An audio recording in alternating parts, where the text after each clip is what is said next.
오늘 하나님 말씀은 사무엘하 5장 말씀입니다. 25절까지 전체 장인데 저희들 10절까지만 읽겠습니다. 사무엘하 5장 1절에서 10절까지 같이 읽습니다.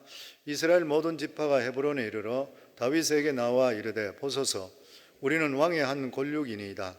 전에 곧 사울이 우리의 왕이 되었을 때에도 이스라엘을 거느려 출입하게 하신 분은 왕이시었고, 여호와께서도 왕에게 말씀하시기를 내가 내 백성 이스라엘 목자가 되며 내가 이스라엘의 주권자가 되리라 하셨나이다 하니라. 이에 이스라엘 모든 장로가 헤브론에 이르러 왕에게 나오매 다윗 왕이 헤브론에서 여호와 앞에 그들과 언약을 맺으매 그들이 다윗에게 기름을 부어 이스라엘 왕으로 삼으니라. 다윗이 나이가 30세에 왕이 위에 올라 40년 동안 다스렸으되 헤브론에서 7년 6개월 동안 유다를 다스렸고 예루살렘에서 33년 동안 이스라엘과 유다를 다스렸더라. 왕과 그의 부하들이 예루살렘으로 가서 그 땅 주민 여부스 사람을 치려하며 그 사람들이 다윗에게 이르되 내가 결코 이리로 들어오지 못하리라. 맹인과 다리 저는 자라도 너를 물리치리라 하니 그들 생각에는 다윗이 이리로 들어오지 못하리라 함이나 다윗이 시온 산성을 빼앗았으니 이는 다윗 성이더라. 그날에 다윗이 이르기를 누구든지 여부스 사람을 치거든 물 길른 데로 올라가서 다윗의 마음에 미워하는 다리 저는 사람과 맹인을 치라 하였으므로 속담이 되어 이르기를 맹인과 다리 저는 사람은 집에 들어오지 못하리라 하더라. 다윗이 그 산성에 살면서 다윗성이라 이름하고 다윗이 밀로에서부터 안으로 성을 둘러싸으니라. 만군의 하나님 여호와께서 함께 계시니 다윗이 점점 강성하여 가니라. 아멘. 포드 자동차를 설립했던 헨리 포드가 그런 말을 했습니다. 무엇보다도 준비가 성공의 비결이다. 준비되지 않고는 결코 성공할 수 없다. 물론 아무리 준비되더라도 하나님께서 길을 열어주시고 인도하셔야 되는 일이지만 우리들에게 가장 필요한 것이 뭐냐면 준비하는 것이다. 하나님께 사용하는 사람은 준비된 자 아니면은 하나님께 택하셨으면 준비를 시켜서라도 준비가 되게 되면 사용하십니다. 항상 이것은 우리가 명심해야 돼요. 그게 아니고 막연하게 내가 적당히 신앙생활도 마찬가지잖아요. 그냥 적당히 하면서 나에게 복을 주십시오 이렇게 되면은 맹신이 되어버리잖아요. 실제로 그는 신앙이라 할 수가 없죠. 하나님을 온전히 알지 못하고 하나님께 부르짖지도 않으면서 내가 복이 온다고 하는 것은 사실은 미신과 똑같은 것이죠. 그런데 하나님께서는 반드시 준비된 자를 찾으시고 또 준비시켜서 축복을 주십니다. 사울이 죽고 나서 다윗이 왕이 전체적으로 왕이 되는 데는 7년 반이 걸렸습니다. 하나님께서 다윗이 아주 어렸을 때, 그러니까 사무엘이 와서 기름 부을 때에 자기 형들은 다 왔는데 이 다윗은 거기에 끼지도 못할 정도면 아주 어렸다고 보통 이야기해요. 그냥 아주 어렸을 때에 그때 기름 부음을 받았거든요. 그런데 그 기름 부음 받고 나서 왕으로 실제적으로 되는 것은 나이가 30살이 돼요. 아무리 안 되더라도 적어도 한 15년 정도는 더 걸렸을 것이라 그렇게들 이야기하고 있습니다. 이 다윗에게 이러한 기간 동안 철저하게 준비하는 이러한 기간이 있었던 것이죠. 그래서 오늘 본문의 말씀은 사울에게 쫓기고 이스라엘 백성들에게 실제적으로 배척받았던 다윗이 하나님의 약속대로 이스라엘의 왕이 되는 그런 내용입니다. 다윗이 30세에 왕이 되었고 무려 40년 동안 이스라엘 전체를 다스렸는데 이때가 이스라엘이 가장 왕성했을 때예요. 영적으로 가장 부흥됐을 때고, 오늘도 우리가 하나님 말씀대로 살아가는데도 불구하고 일이 안 풀 때가 많이 있습니다. 내가 믿음대로 사는데도 불구하고 내가 왜 이렇게 되는 것인가? 무언가가 새로운 일이 벌어져야 되는데 일어나지 않기 때문에 교착 상태에 빠질 때가 있는 것이에요. 이때 우리들도 다윗이 했던 그 경험만 마찬가지로 잠잠히 기다릴 수 있어야 돼요. 그리고 영적으로 준비될 수가 있어야 되는 것이에요. 이렇게 준비되게 될 때 하나님께서 반드시 큰 일을 맡기게 됩니다. 큰 일을 맡기려고 그러면 준비 안 하고는 절대 못 맡겨요. 하나님께 크게 사용하는 사람일수록 하나님께 기다리는 시간을 더 많이 줬고 고통과 어려움이나 이런 것을 반드시 당하게 했는 것이에요. 그리고 이것이 준비되게 되고 하나님께 이렇게 세워주시고 나서 그 다음 오는 것이 축복이 다가오는 거예요. 다윗이 헤브론에서 유다 지파의 왕으로 되어서 다스린 것이 7년 정도 되었습니다. 그동안에 북쪽을 다스리던 사울의 아들 이스보셋이 왕이 되었고, 그리고 군장 아브넬이 그것을 도왔습니다. 그런데 가장 힘세게 도왔던 군장 아브넬, 사울의 충신이었었죠. 군장 아브넬이 이 평화 조약을 맺자고 유다 쪽에 왔다가 모압에게 칼에 찔려 죽게 되잖아요. 그리고 얼마 있지 않아서 왕인 이스보셋은 자기 부하들에게 암살당합니다. 그리고 목을 잘라서 다윗에게 왔다가 다윗이 거기서 대노하고 도로 그 목을 잘라 왔던 자 2명을 도로 죽여버리죠. 그래 돼 버리고 나니까 이 북쪽 이스라엘에는 다스린 자가 없어져 버리는 거예요. 아브넬 군장이 죽어버렸죠.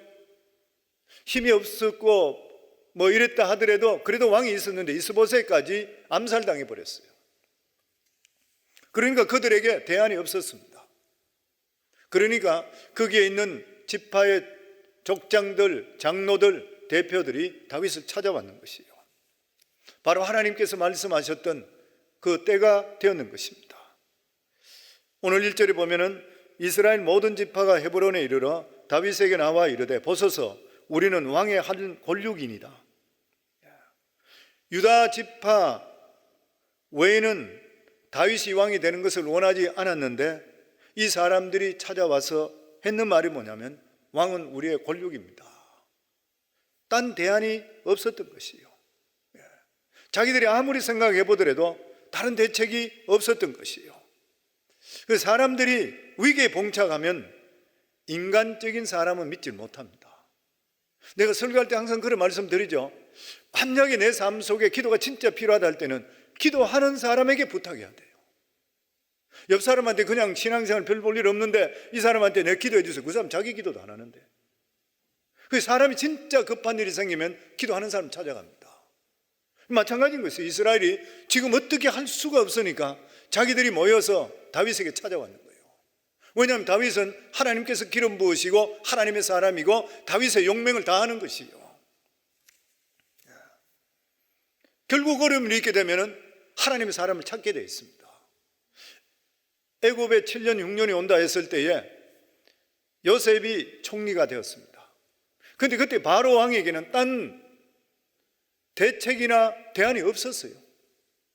왜냐하면 요셉은 그 꿈이 7년 동안 풍년이 오지만 나중에는 7년 흉년이 너무 크기 때문에 그 풍년을 잡아먹고도 나중에는 완전 사람들이 빈사 상태까지 가는 거예요. 그 이야기를 들었던 왕은 아무리 생각해 보더라도 이 일을 대체할 수 있는 사람이 없는 거예요. 그러니까 이렇게 하나님의 신으로 감동된 사람, 이 사람을 해야 되겠다 해서 노예로 있던 사람을 총리를 시켜버렸어요. 딴 대안이 없는 것이에요. 그래서 우리들도 왜 나는 지금 이래밖에 안 되나 이래 생각하지 말고 내 자신이 준비하는 게 너무 중요한 것이에요. 성경에 보면은 암몬 족속의 공격으로 길앗이 위기에 처해졌습니다. 그런데 길앗 족 거기에 있는 장로들이 아무리 생각해 봐도 자기들 길앗에서 자기들 암몬 족속들을 통해서 건질 사람이 없는 거예요. 그러니까 서자라고 해서 이 자기들이 볼 때는 사람 취급 안 해서 쫓아내었던 입다를 찾아가잖아요. 왜냐하면 그 사람이 하나님의 사람인 걸 알고 있고요. 자기들 이해 덕실 관계 속에 맞지 않아서 쫓아냈지만 이런 일이 실제적으로 벌어지게 되니까 사람을 못 찾는 거예요. 그러니까 입다에게 찾아가서 자기들을 건져달라고 부탁하며 그러면 나를 우두머리를 세우겠느냐? 그리고 우두머리를 세우겠다고 그랬잖아요. 그래서 입다가 와서 나 물리치는 일 생겼잖아요. 보면 하나님께서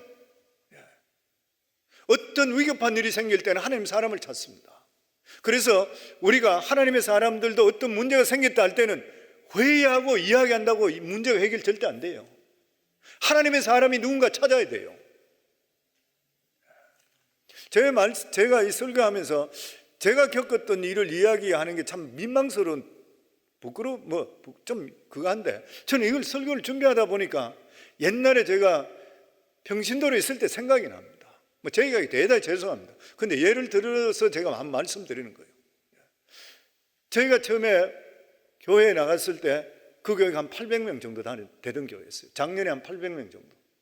근데 목사님이 은퇴하시는 과정 속에 여러 가지 시끄럽고 목사님들이 몇 번 바뀌고 이렇게 하면서 제가 그때 진짜 예수도 모르던 사람이 갔던 거예요. 그 교회에. 그러다가 그 교회에서 10년까지는 안 있었지만 있다가 그러고 나서 거기 집사가 되고 그렇게 했던 거예요. 나중에 안수 집사 되고 집사장까지 되고 이랬는데, 그랬었는데 교회가 나중에 가서 800명 작년 되던 게 작년에 한 250명 정도, 자체 교회도 있고 한데도. 그러면서 교회가 막 술렁거리고 문제가 보통 많은 게 아니에요. 목사님이 한 3번 바뀌어버리고 이편 저편 다 갈라져 버리고, 사람들이 그렇게 좋다가도 네 편 내 편 갈라지니까 눈빛이 바뀌더라고요. 그런 가운데 있었는데 저는 사업을 굉장히 많이 확장시키고 있을 때입니다. 사업이 아주 잘 되고 하나님께서 믿음 안에도 하나님 만나고 성령께서 말씀하시고 굉장한 그런 은혜 속에 살 때예요. 사무실에 아침에 일찍 가면 새벽기도 끝나고 그러고 나서 집에 가서 아침 먹고 사무실에 또 일찍 가서 1시간씩 새벽기 그 사무실 가서 엎드려서 기도하고 은혜가 충만했던, 계속 그런 삶을 살았어요. 성도들이 저를 알아요. 기도하고 이러면 성도들이 같이 막 울고 막 이렇게 했으니까, 대표 기도할 때요. 자기는 어쨌든 성령의 이끌림을 받던 굉장히 강력한 기름 부음이 임했어요. 제가 그걸 체험했었거든요. 그러니까 성도님들이 자꾸 그런 이야기 하는 거예요. 성령의 인도하심과 충만함을 받을 때 그 황홀한 그 기쁨은 딴 거로 비교할 수 없는 거예요. 그때 했었는데 교회가 위기에 처해지니까 교회 재직들 대표가 저를 찾아와서 저보고 집사장을 해달라. 나이 그때 39, 40이었습니다. 그때 안수 집사들 중에 저보다 나이가 적은 사람 하나도 없었고요. 제일 적은 사람이 저보다 5살 차이 났고 많이 차이 난 사람은 30세 차이 났어요. 그러니까 70부터 해서 45세 이렇게까지 됐던 사람. 제가 나이 제일 어렸습니다. 근데 저를 찾아왔어요. 와가지고 저희들이 아무리 기도해도 집사님밖에 대안이 없습니다. 집사님 집사장 해주세요. 아니면 저희들은 교회를 다 디스밴드 시키듯이 해버리고 저희는 교회 떠나겠습니다. 그래서 제가 그 이야기 듣고 깜짝 놀라서, 난 지금 사업을 오픈하고 그리고 큰 사업을 하나 시작한다고 아주 꿈꾸고 있던 사업이 있었습니다. 저는 그 사업한다고 생각했던 거예요. 그래서 그 사업하고 생각하는데 지금 내가 이걸 맡으면 딴 일을 못하는 일인 거예요. 교회가 지금 이런 상태에 있기 때문에. 그런데 그걸 들고 와서 사인을 다 해가 왔는 걸 보고 마음이 너무 그한 거예요. 그래서 겨울에 안나산 기도원으로 올라갔잖아요. 3일 동안 금식하며, 하나님, 제가 지금 사업적으로 나가야 되는데 이걸 해달라고 그러는데 이러면 교회 내가 완전히 매여야 되는데 지금 이 상태로서 교회가 엉망이고 목사님도 안 계시고 여러 가지 이런 문제에 내가 어떻게 하면 좋습니까? 그러면서 거기서 대성통곡하면서 기도했어요. 한나산 거기서 막 슬리핑백 덮어쓰고 막 밤새도록 하나님께 기도하고 울면서 기도해요. 하나님 어떻게 정확하게 보여주신 대로 하겠습니다. 근데 실제로 기도하고 그리고 한 2시간 잤는데 제가 3가지 기도 제목 가지고 갔는데 정확하게 하나하나 다 보여주세요. 성령 하나님 살아 계세요. 급하면 반드시 주십니다. 그 기도 받고 나서 새벽에 내려와서 집사장 받았잖아요. 그리고 교회 일 다 수습돼 버렸어요. 왜냐하면 성령께서 함께 하시니까. 그 갈라졌던 마음들이 나중에 가서는 다 하나 되고 서로 결사안고 울고, 그러고 나서 목사님 안 계시는데 집사장 할 때 교회가 1년에 20% 이상씩 부흥되고 헌금이 곱수로 나오기 시작하고 기적 같은 이야기가 나오더라고요. 저는 그걸 겪었거든요. 그래서 저는 이 설교하면서 준비하며 느끼는 게 참 내가 겪은 건 너무 많구나. 내가 실수 안 하도록 하나님 해주세요. 하나님 영광 나타나게 은혜 해주세요. 근데 실제로 그래요. 그 성도는 무슨 일이 있을 때마다 진짜 급한 일, 어려운 일이 있을 때는 믿음의 사람을 찾아야 됩니다. 교회에서도 마찬가지예요. 돈 있는 사람, 재력 있는 사람 찾는 게 아니라 진짜 이 사람 믿음의 사람이다. 왜냐하면 하나님과 함께 하거든요. 하나님께 들어설 때가 있어요, 보면은. 그러면서 이스라엘 장로들이 다윗을 찾아와서 두 가지를 제시합니다. 2절 말씀입니다. 같이 읽습니다. 전에 곧 사울이 우리의 왕이 되었을 때도 이스라엘을 거스려 출입하게 하신 분은 왕이시었고 여호와께서도 왕에게 말씀하시기를 내가 내 백성 이스라엘의 목자가 되며 내가 이스라엘 주의 주권자가 되리라 하셨나이다 하니, 그 이스라엘 장로들은 다윗이 왕이 되기 전에 하나님과 함께 한다는 것을 보았던 것이에요. 보통 사람들에게 저 사람 영웅이다 이렇게 이야기하면 일반 사람보다 능력이 서너 배는 나타나야 돼요. 그래야 영웅이 될 수 있는 것이에요. 그런데 하나님의 사람은 서너 배가 문제가 아닙니다. 인간의 상식으로 이해할 수 없는 놀라운 능력을 가지게 돼요. 성경적으로 다 그래 돼요. 그리고 정말 성령에 잡혀있게 되면 우리가 상상할 수 없는 지혜와 능력을 하나님 주셔요. 그래서 그 일을 할 수 있도록 만들어 주셔요. 정말 생각하지 못한 일이 생기게 되는 것이에요, 보면. 그게 왜 그러냐면 성령이 부어지게 되면은 사람이 흉내낼 수 없는 하나님의 능력이 임합니다. 뭐 찰스 피니 같은 사람도 마찬가지잖아요. 변호사로 있던 사람, 하나님의 부름 받아가 왔을 때에, 주의 종이 되고 할 때에, 어떤 도시에 들어갔을 때 방직 공장에 가서 복음을 전한다고 방직 공장 사람 쪽으로 지나가는데 찰스 피니가 지나가는데 사람들이 뒤집어진다. 대성통곡하고, 하나님의 능력이 사람 타치하는 거예요. 저는 확실하게 믿거든요.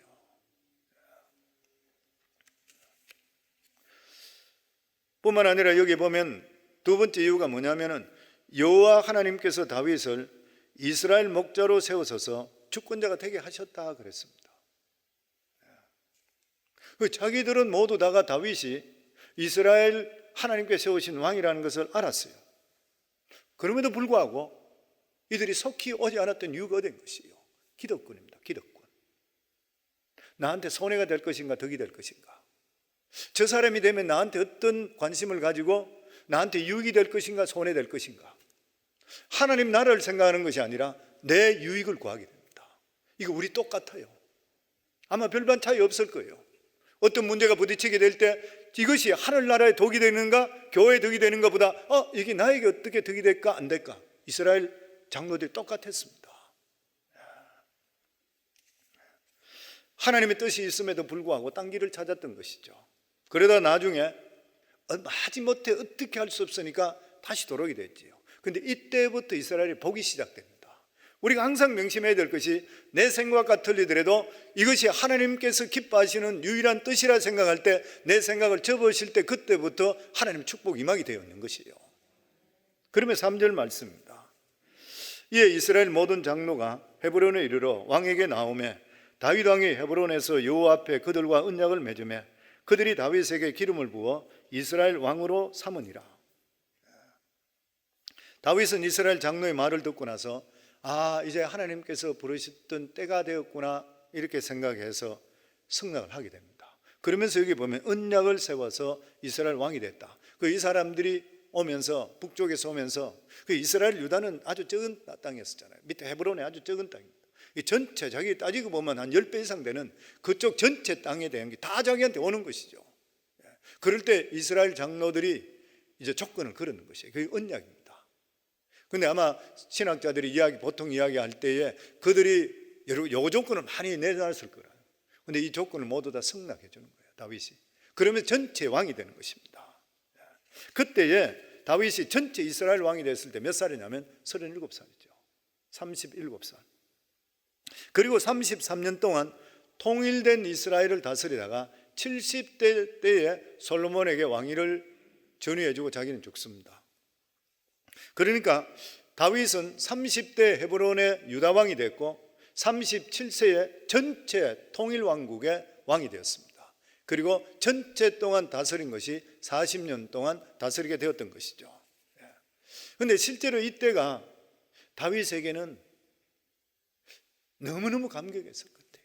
아마 어떤 신학자들 이야기할 다윗이 아마 펑펑 울었을 것이라 그런까지 이야기해요.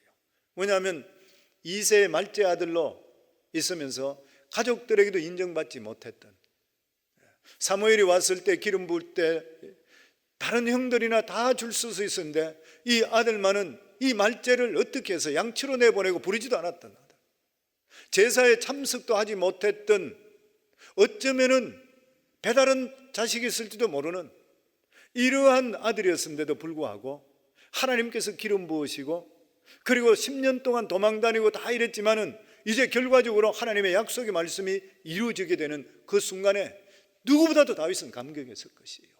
그러니까 다윗은 이러한 감격이 있었기 때문에 자기는 죽어도 하나님을 배반 안 했습니다. 끝까지 충성했던 거예요.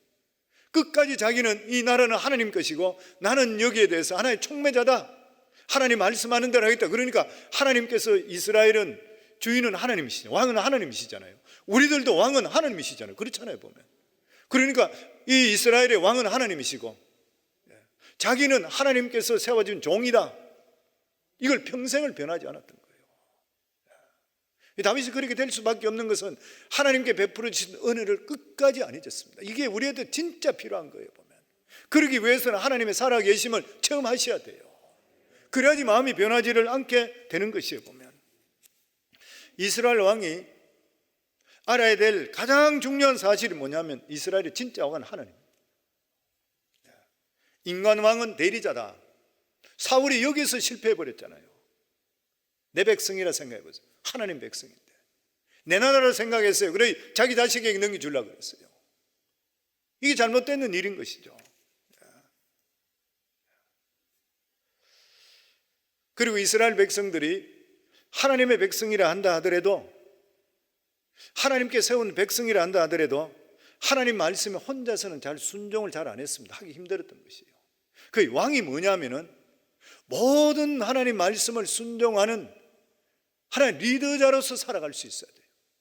왕이 그 말씀을 지킴을 통해서 백성들이 보고 나서 아, 신앙생활 저래 하는구나 이러면 따라야 되는 거예요. 그래서 이스라엘 역사 전부 보더라도 왕이 신앙에서 벗어나면 다 악을 저지르는 거예요. 그리고 똑같이 왕 때문에 모두 다 같이 멸함을 받아요. 왕이 성군이 서게 되면 모든 백성들이 왕을 또 따라가요. 그만큼 중요한 거예요. 교회에서 목회자가 그렇죠? 그래야 되죠. 교회 목자들이 그래야 되죠. 가정에서 아버지가 그래야 되죠. 리더로 세운 사람들을 보고 나서 따르게 돼 있는 것이에요 보면.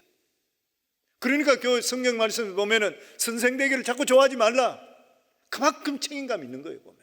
책임감이 있는 만큼 상급이 크지만 그 일을 그만큼 해나갈 수가 있어야 되는 일인 것이죠. 그 이스라엘의 왕은 다른 말로 이야기하면 믿음의 불을 일으키는 촉매의 역할을 하는 것이라, 라이터의 역할을 하는 것이라, 이렇게 생각하면 되는 것이죠 보면. 그런데 그 당시 이스라엘 백성들은 아직도 가나안 가장 중심지에 있는 예루살렘을 빼앗지를 못했습니다. 여부수 족속, 강대한 민족이었죠. 그러니까 이때까지 세월이 상당히 많이 흘렀잖아요. 그 여호수아가 들어가고 나서부터. 그런데도 아직까지 여기는 건드리지도 못했어요. 그 이스라엘 백성들이 부지런하게 자기 땅들을 차지하지 않았습니다.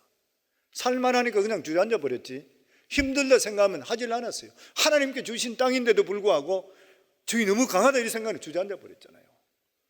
다한 지파 같은 데는 자기들이 차지해야 될 것이 블레셋 땅이었잖아요.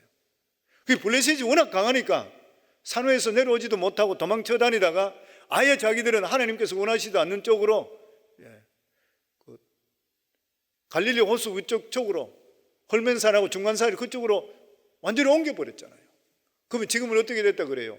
제가 설교 사사기 할 때도 말씀드렸지만 이스라엘 12지파 중에 지금까지 못 찾는 게 다한 지파라 그러잖아요. 싹쓸이 그냥 없어져 버렸던 거예요. 자기들이 하나님이 주신 것도 자기들이 포기해 버렸습니다. 지금 여기 현재 이 예루살렘 성은 난공불락이에요. 굉장히 견고한 성이에요. 그러니까 겁이 나서 아무도 다 하지 못했던 것이에요. 다윗이라 쉽게 뺏지 못하는 것이에요. 6절 말씀입니다. 같이 읽겠습니다. 왕과 그의 부하들이 예루살렘으로 가서 그 땅 주민 여부수 사람을 치려하며 그 사람들이 다윗에게 이르되 내가 결코 이리로 들어오지 못하리라. 맹인과 다리 저는 자라도 너를 물리치리라 하니 그들 생각에는 다윗이 이리로 들어오지 못하리라며. 그 안에 있는 사람들이 강한 민족인데다가 워낙 철옹성이기 때문에 다윗에게 말하기를 너는 절대 못 들어온다. 우리 여기 있는 사람 맹인과 다리 저는 사람이라 하더라도 너를 다 물리친다. 그러니까 이렇게 몸이 부자연스러운 신체 장애자라 하더라도 너를 이길 수 있다. 모욕적인 말이잖아요. 근데 실제적으로 다윗이 수로를 발견해서 수로 쪽으로 군사를 들임을 통해서 이 예루살렘을 함락시킵니다. 그런데 함락시키고 나서 제일 먼저 했는 것이 뭐냐면은 여부스 안에 들어있는 장애인들, 자기에게 이야기했는 여기 맹인과 다리 저는 자들 먼저 죽여버렸어요. 그래서 신학자들이 어떤 분은 그런 이야기를 했습니다. 다윗이 상처가 많은 사람이었습니다. 상처가 굉장히 많았기 때문에 실제적으로 놀린다고 했던 그 말을 그대로 받아들여서 그 말대로 그냥 다 죽여버렸어요.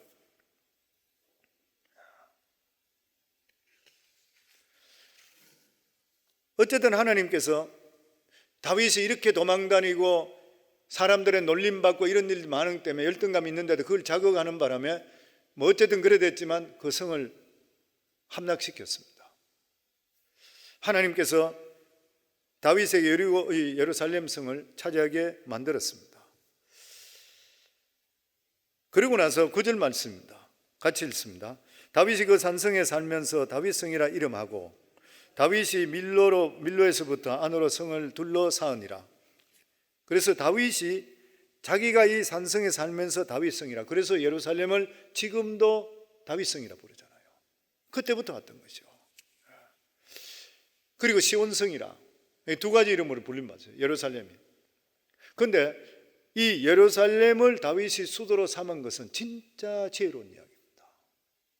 정말 지혜롭게 잘 선택했죠. 만약에 북쪽에 있는 도시 중에 사마리아든지 딴 쪽에 있는 어떤 도시를 수도로 삼았다 그러면 남쪽에 있는 유다지파 사람들은 소외감을 느꼈을 것이에요.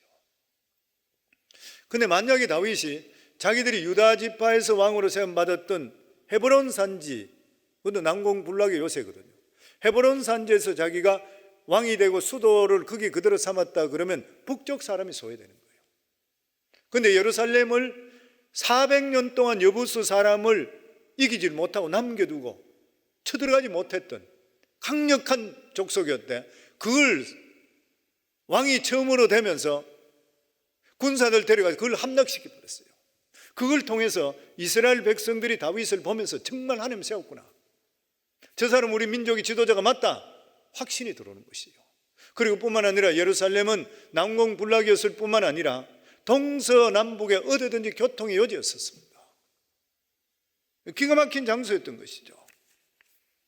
그래서 이 성을 다윗이 차지했기 때문에 다윗성이라, 그리고 시온성이라, 하나님이 함께 하신다, 그렇기 때문에 그렇게 불렀던 것이에요. 그러면 10절 말씀에 보면 만군의 하나님 여호와께서 함께 계시니 다윗이 점점 강성하여 가니라. 모든 것은 하나님께서 하시는 거예요. 우리가 잘 되는 방법이 뭐라고요? 만군의 하나님께서 우리와 함께 하시는 거예요. 아멘.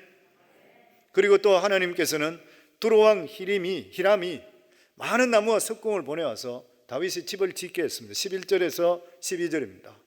두로왕 히람이 다윗에게 사절과 백향목과 목수와 석대를 보내매 그들이 다윗을 위하여 집을 지으니 다윗이 여호와께서 자기를 세우사 이스라엘 왕으로 삼으신 것과 그의 백성 이스라엘을 위하여 그 나라를 높이신 것을 알았더라.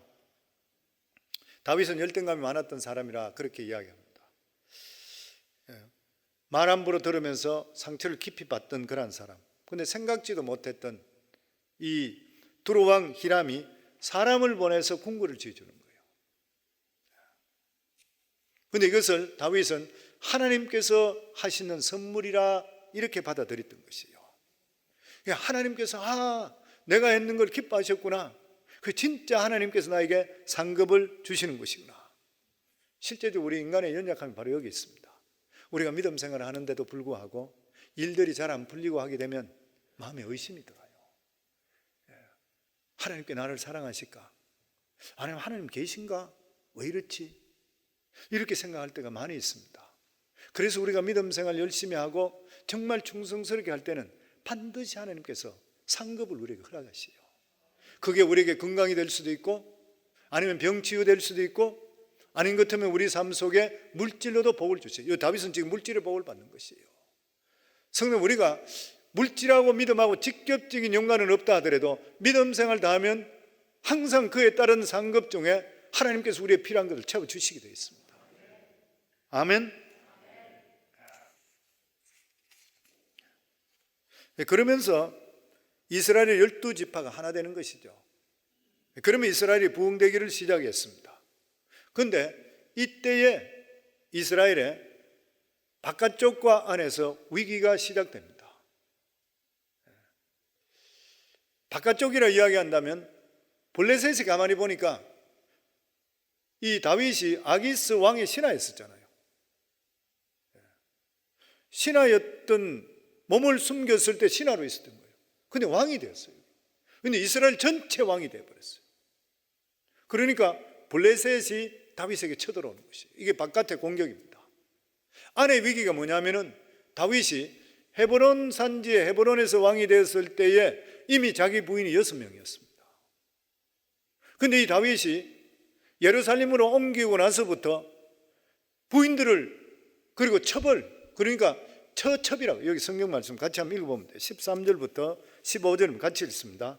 다윗이 헤브론에서 올라온 후에 예루살렘에서 처첩들을 더 두었으므로 아들과 딸들이 또 다윗에게서 나니 예루살렘에서 그에게서 난 자들의 이름은 삼무아와 소밥과 나단과 솔로몬과 입할과 옐리수아와 네벡과 야비야와 엘리사마와 엘라다와 엘리벨렛이었더라.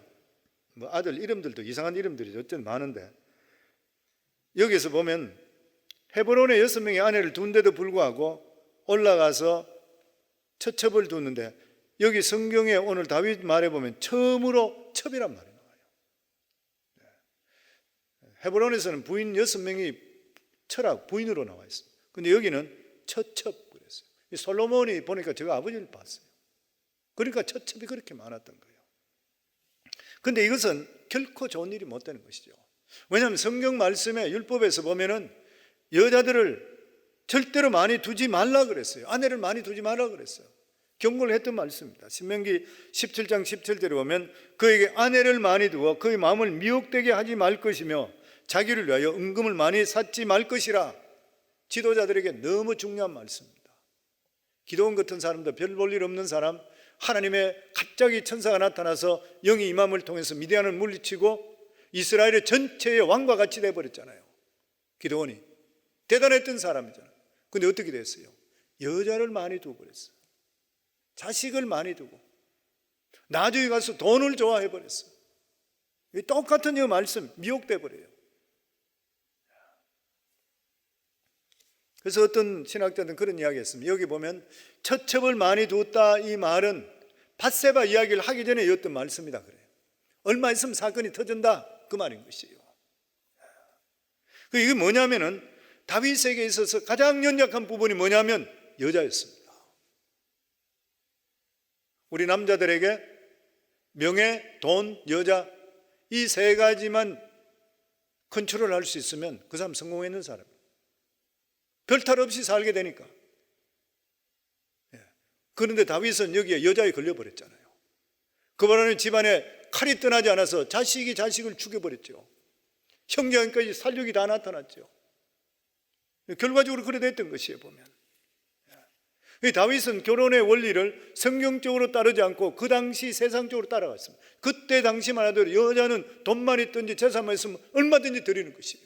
오늘날도 마찬가지예요. 돈 있다고 해서 처첩을 두고 하게 되면 인생 망치게 되는 거예요. 똑같은 일인 것이에요, 보면. 결과적으로 나중에 밧세바를 취하게 되고 밧세바에서 낳는 아들 솔로몬이 이스라엘을 통치하잖아요.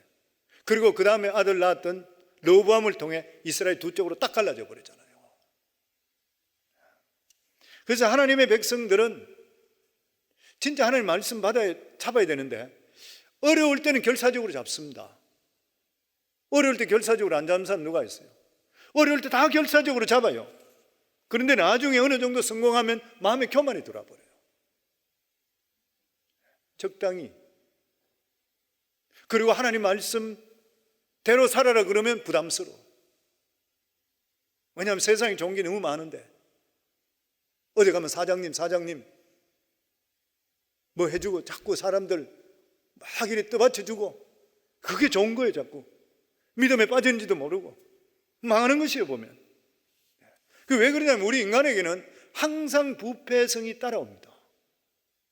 우리 완벽한 사람 아무도 없어요. 부패한 것이 항상 들어있어요.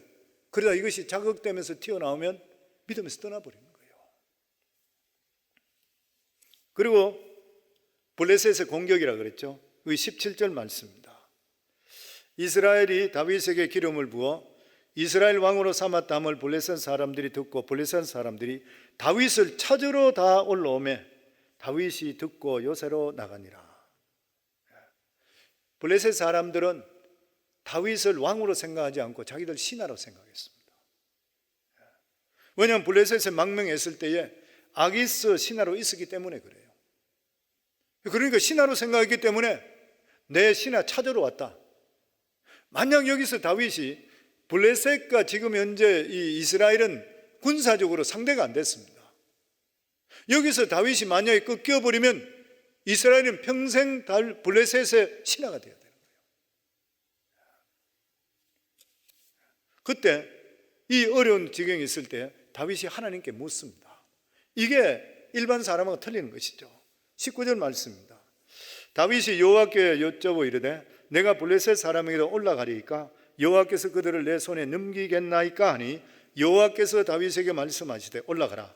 내가 반드시 블레셋 사람을 내 손에 넘기리라 하신지라. 이게 다윗의 특징이잖아요. 다윗은 자기가 이스라엘의 왕이라 생각 안 했습니다. 종이라고 생각했던 것이요.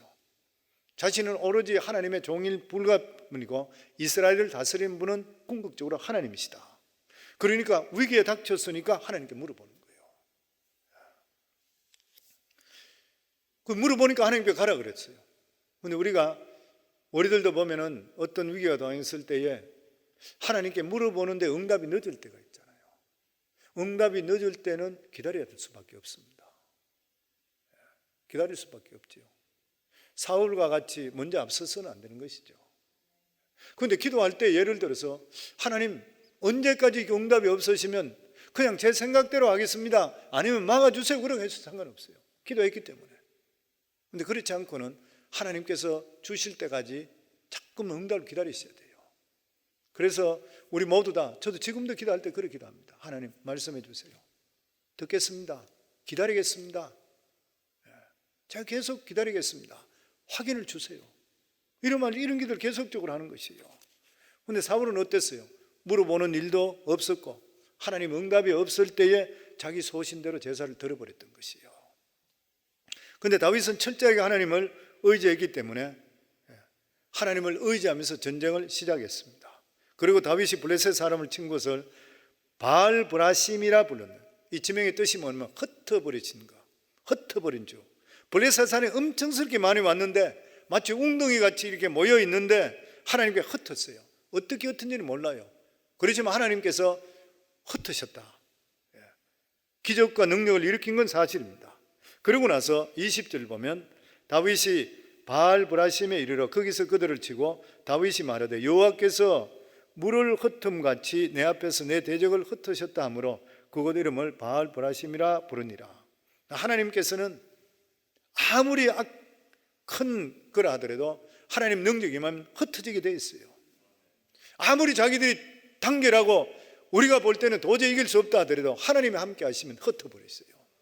그래서 우리를 공격하는 사람이 있거든. 성도님 기도할 때 하나님 흩어주세요. 하나님 손 좀 봐주세요. 하나님한테는 무슨 기도도 상관없습니다. 내가 손 보다 보면 문제가 생기지만 하나님 손 봐주세요. 그러면 하나님이 손 봐줄만 하면 손 봐주시고 아니면 하나님 그냥 기다리시는 것이에요. 내가 바뀔 때까지. 근데 이 블레셋 사람들이 얼마나 황급히 도망쳤는지 신까지 벗어놓고 도망갔다 그랬어요. 근데 이렇게 블레셋 사람들이 자기들이 도망가서 다시 리출이다 하는 거예요. 아무리 생각해도 자기들이 왜 패인지 모르겠어. 다시 쳐들어옵니다. 22절부터 24절입니다. 같이 읽습니다. 블레셋 사람들이 다시 올라와서 르바임 골짜기에 가득한지라 다윗이 여호와께 여쭈니 이르시되 올라가지 말고 그들 뒤로 돌아서 뽕나무 숲을 맞은편에서 그들을 기습하되 뽕나무 꼭대기에서 걸음 걷는 소리가 들리거든 곧 공격하라.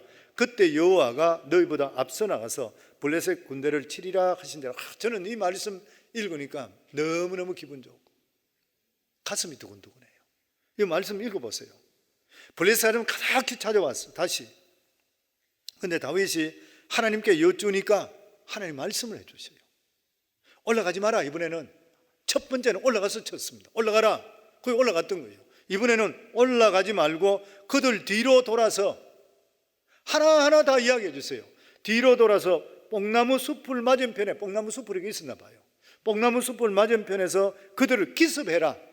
근데 기습은 언제 하느냐? 뽕나무 꼭대기에서 걸음 걷는 소리가 들리거든 기습해라. 성도 이런 소리 들어봤습니까? 하나님께 주시는 음성을 이런 말씀 들어봤습니까?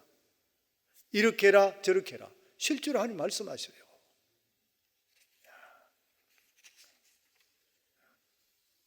이번에는 하나님께서 다른 작전으로 말씀해 주세요. 지난번식으로 올라가지 말고 기다리라. 근데 언제 치느냐? 뽕나무 꼭대기에 걸음 걷는 소리. 성도님, 뽕나무 꼭대기에 걸음 걷는 소리가 어떻게 들립니까? 높은 뽕나무에 걸음 걷는 소리, 사람이 걸음 걷는 소리 어떻게 들을 수 있어요? 그러면서 하나님께서 무슨 말씀입니까? 걸음 걷는 소리가 들리거든 곧 공격하라. 그때 여호와가 너보다 앞서가서. 무슨 말이에요? 천군 천사들입니다. 천군인 것이요. 하나님의 군사들.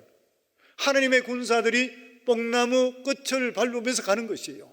이 소리가 영적으로 들리게 만드는 것이에요. 성도님들 엘리사 이야기 알잖아요.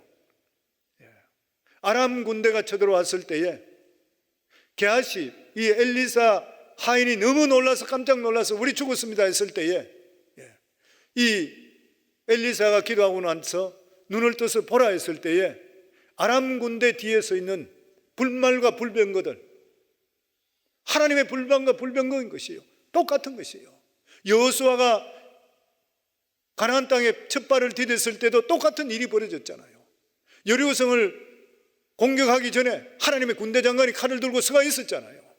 하나님 군대 장관이 먼저 가서 여리고성을 이스라엘 백성들이 돌기만 돌았지만 실제적으로 하나님의 군대들이 쳐부쉈던 것이에요. 우리들 살아가는 사람 똑같아요. 눈에는 보이지 않고 있지만 우리 삶 속에 하나님의 천군들이 우리를 지키고 있기 때문에 지금까지 살아있는 거예요. 지금까지 우리가 살고 있는 것이고, 그 지금 말씀에 여기 나와 있는 것이에요. 보면 이스라엘 백성들이 어떻게 됐어요? 힘 하나 쓰지 못하고 몰살당해 버렸습니다. 이것을 통해서 하나님께 다윗을 통해 일하심을 보여주셨던 것이에요. 그러면서 여기 25절 마지막 절입니다. 같이 읽습니다. 이에 다윗이 여호와의 명령대로 행하여 블레셋 사람을 쳐서 게바에서 게셀까지 이르니라. 이 게바에서 게셀까지가 뭐냐면은 이게 블레셋 사람들이 이스라엘 땅에 들어와 있은 족속입니다. 원래 이 게바가 게셀 이게 이스라엘 땅이었었는데 블레셋이 침략해서 자기들이 차지하고 있었던 거예요. 그런데 다윗을 통해서 하나님께서 군사를 일으키면서 이 게바와 게셀까지 블레셋 사람들이 다 몰아내 버렸어요. 그러니까 이스라엘이 다시 회복돼 버렸어요. 원수들을 다 몰아냈던 거예요.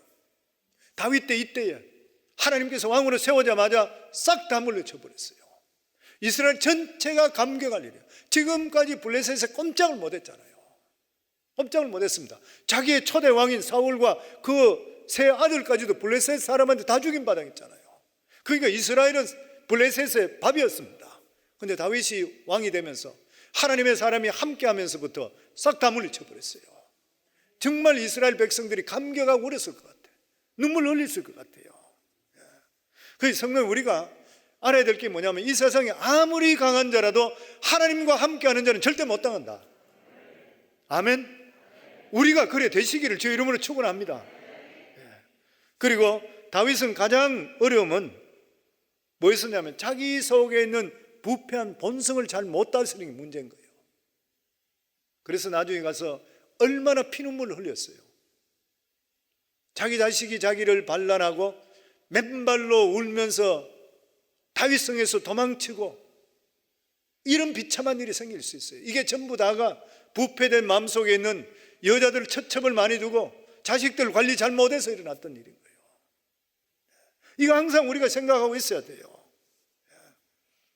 그리고 하나님께서는 오늘도 누구든지 간에 믿음으로 철저히 준비된 자 반드시 들어선다. 반드시 사용하시는 것이요. 작은 일에 충성하는 자 큰 일도 하나님께서 분명히 맡기게 되어 있는 것이요. 그리고 하나님께서 여기 보면 두 번째 작전 나오는 거 볼 때는 하나님의 방법은 수도 없이 많이 있습니다. 하나님께서는 일률적인 하나님 절대 아니신 것이요. 하나님의 지혜는 무궁무진한 것이요. 기도하셔서 하나님의 능력과 지혜를 우리 다가 받으셔야 돼요. 저는 우리 모두 이래서 이 세상을 승리할 수 있기를 주의 이름으로 축원합니다. 우리 시간 합심해서 하나님께 기도합니다. 저희들이 시간 합심해서 하나님께 기도할 때 하나님 저희들 준비되게 하소서. 하나님께 서임받는 저희들 되게 하소서. 부패한 우리의 심성들이 성령을 불을 통해서 태워주시고 성결케 하소서. 저희들의 삶이 하나님만 완전히 의지하는 삶을 살게 하소서. 오늘 시간 주여 3번 부르며 하나님께 기도합니다.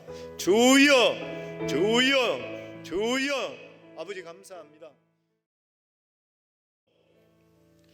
이제는 우리 주 예수 그리스도의 은혜와 하나님 아버지의 크신 사랑과 성령님의 감화 감동하심이 오늘도 하나님께 예배드리고 교훈받고 이렇게 믿음으로 살기로 마음속에 다짐하고 돌아가는 사랑하는 귀한 성도들 삶 속에 이제부터 영원토록 함께 하기를 간절히 축원하옵나이다. 아멘.